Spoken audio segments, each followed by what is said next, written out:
Alright folks, what we're doing today is working on a 2008 Chevrolet HHR Evap solenoid canister thingamajiggy underneath the car. And you can see I've gone ahead and jacked the car up, got it up about maybe 4 or 5 inches, so it's easier to get underneath here. And here's the bad bird in question. So this is your solenoid here. So I've gone ahead and I've removed the line that goes by the gas tank, and it's just a couple little clips. You can actually just pull it off, it's not too bad. And then you comes off and it has a connector back here which plugs in. Be careful when you get these guys. I just went ahead and tried to put in the new one, and the connector was the wrong one, so I had to go back and get the other connector. You can either get another harness that goes into the square connector that the new ones sometimes have, or they're just going to order me another part. So for purposes of this video, we have taken it off. We're just going to put this back on so I can drive the car. So I'm putting the more than likely defective. This is a P0449 Evap code that you get on the GMs. So I already took it off thinking I was going to put the new one on, but it's the wrong connector type. So now we just go ahead and putting it back on.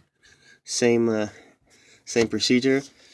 Go right there, kind of wiggle it a little bit. You can kind of tap it in. It worked last time. Hopefully it'll work this time, right?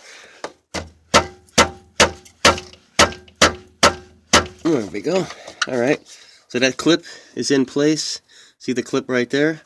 And then remember when you take this off, guys, also there's a rubber grommet that comes with the old one. You know, it's like a gasket. Yeah, there we go. There's a clip. So now you're all set. That little white dart, that one needs to go in. So that's clipped in. There's a grommet here. It acts as a gasket between the two pieces of plastic. You have to have that there. Otherwise, you will get a leak for sure. We all know the importance of gaskets, right? And then we go ahead and we get this one. And then we're just going to go ahead and pull that one on. If you can see that. Let's get it on until it... There we go. Snapped in place. Same thing with the white connectors on the side. So that's snapped in. When it snaps in place, that's the good thing about these guys, is when it snaps in place, you'll hear a snap, a click. So you know, so I know this one is hooked up, this one's hooked up, and I have my grommet acting as my gasket over here for that.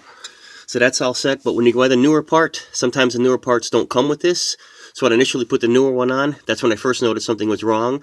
It was bouncing around in there because it didn't have the gasket, so I had to take the old one off, and you don't want to puncture it or anything, but you do have to take a little bit of a screwdriver to pry it out and then put it in there. If you want to put a little grease, maybe, but I didn't need to do that. And then, like I said, I went to put the newer one on, but the new one had the wrong connector, so we're actually putting the old one back on. But whether I'm putting the old one back on or the new one back on, it's irrelevant because the procedure's all the same. And then you got your connector right up in here. Boom, see? And that's the last thing you do. So you got your connector for your computer. You got the one right over here, you can see, and everything's all hooked up. So we're back to where we were. We're still going to get the code, the P0449 code that I was getting, but at least the car will be drivable, and tomorrow Advance Auto will have the part with the correct connector in there for me. Again, if you don't get the right connector, you can get a harness for that.